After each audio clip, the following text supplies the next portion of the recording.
Jean Paul Prats demitido do cargo de CEO da Petrobras. Magda Chambriard assumirá o cargo. Antes dela, quem fica no posto de comando é Clarice Coppetti, atual diretora executiva de assuntos corporativos, como presidente interina. A notícia, que saiu na noite dessa terça-feira, está provocando efeitos sísmicos no mercado nesta quarta.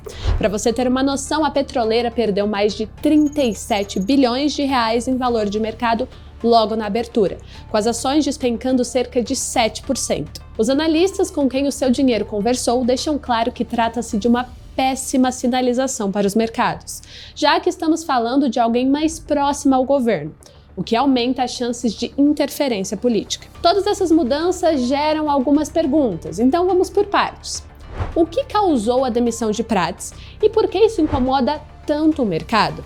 Quem é e como pensa Magda Chambriard? E o mais importante, o que fazer com as ações da Petrobras agora? É isso que nós vamos responder neste vídeo. Aliás, já se inscreva no canal para receber alertas sempre que publicarmos conteúdos relevantes para o seu bolso por aqui. Já fez isso? Então vamos lá. Primeiro, o que causou a demissão de Prats?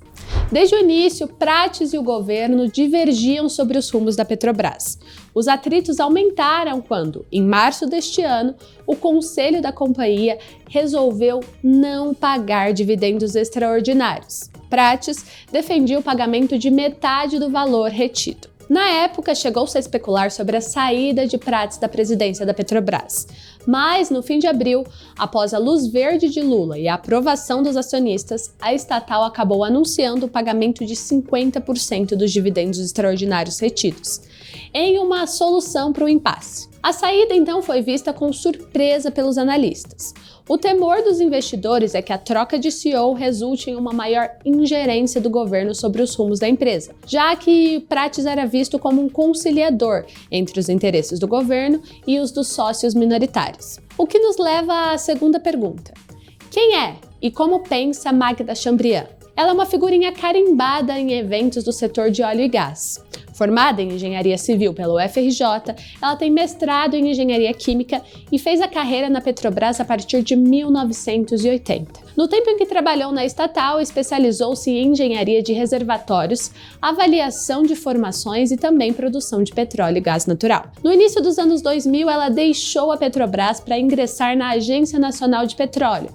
Magda era diretora-geral da agência regulatória em um de seus momentos mais delicados, a quebra da OGX, do ex-magnata Eike Batista. Deixou a ANP no fim de 2016. Em 2022, depois da vitória de Lula nas eleições, ela integrou a equipe de transição no grupo dedicado ao setor de energia. É importante lembrar que antes de Lula optar por Prats, no início do ano passado, Magda era uma das favoritas para assumir a presidência da Petrobras. Sobre ela, os investidores têm duas preocupações.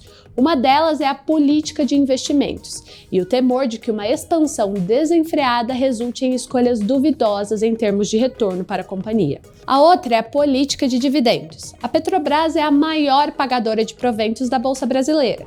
Já foi a maior do mundo. Mas os repasses aos acionistas já não estão tão robustos desde a posse de Lula no início de 2023. Sobre os dividendos, os comentários de Magda feitos em anos recentes parecem estar em linha com a atual política da Petrobras. Semanas antes da posse de Lula, em entrevista à Reuters, ela se mostrou pragmática ao afirmar que uma empresa de capital aberto precisa pagar dividendos, mas isso não deve chegar a um ponto que comprometa sua sobrevivência no futuro. No que se refere a uma eventual ingerência política, ela declara-se contra o uso de recursos da Petrobras para subsidiar o preço dos combustíveis, como ocorreu em parte do governo Dilma. Entrevistas e declarações públicas dela sugerem que ela tem uma visão clara em relação a onde e como a Petrobras deve investir. Para Magda, a Petrobras deve dar preferência a projetos nos quais o investimento traga uma boa relação custo-benefício, tanto em termos de rentabilidade quanto de produtividade. Isso vai da exploração de petróleo às escolhas da companhia para promover uma transição energética. Na visão de Magda, em um momento no qual cerca de 90% da produção de petróleo da Petrobras vem do pré-sal, a prioridade a partir de agora deveria ser a exploração da margem equatorial e da bacia de Pelotas. Segundo ela, são ativos grandes o suficiente para a companhia. Cabe destacar que, mesmo com o descontentamento do mercado, o BTG Pactual tem uma avaliação positiva sobre ela e mantém a recomendação de compra para as ações da Petrobras.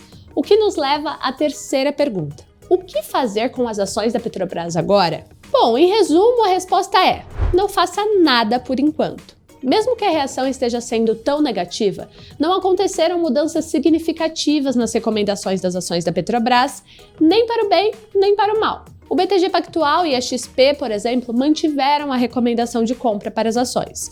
Na mesma linha, o Citi e o Santander permaneceram com uma postura neutra sobre os papéis. Até porque a permanência do senador na cadeira de CEO já estava em xeque desde março. Sobre os dividendos, o BTG acredita que existem poucas evidências, até agora, de novas medidas que possam ameaçar os proventos de 2 dígitos em 2024 e 2025. Aliás, a gente vai deixar aqui na descrição um relatório gratuito com recomendações de 5 ações para investir agora em busca de dividendos, se você quiser fugir de toda essa confusão que está acontecendo com a Petrobras.